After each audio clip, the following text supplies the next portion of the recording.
Way back many years ago, 1920 to 1931, the St. Louis Stars played here on this side of the state. Before that, they were the St. Louis Giants. So yes, of course, there is great history in terms of the Negro Leagues in both the western side of the state and the eastern side of the state, and that is where all three of us Kansas Cityans are tonight in St. Louis.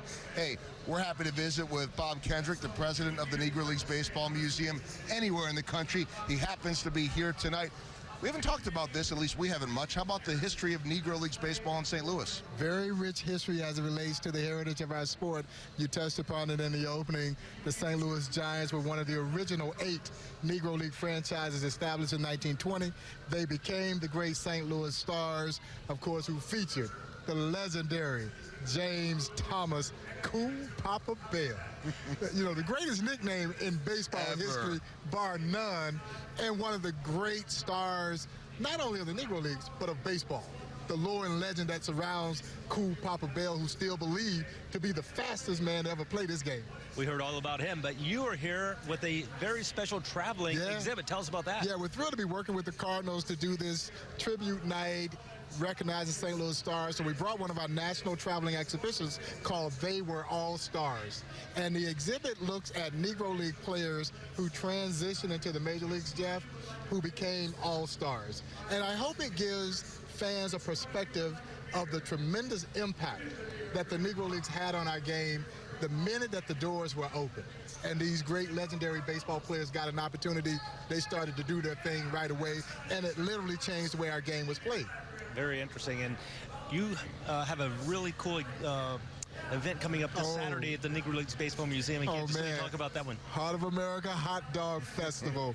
5th annual Heart of America Hot Dog Festival this Saturday at historic 18th and Vine, right there at 18th and Paseo. Gates open at 2 o'clock. Festival starts at 3 o'clock.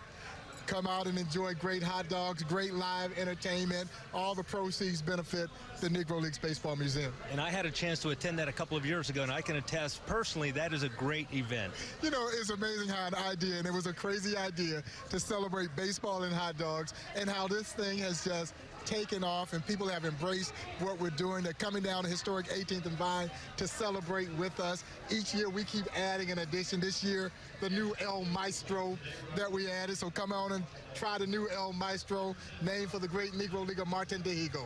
All right, last thing before we let you go, since you brought up Cool Papa Bell, coolest guy ever, greatest nickname.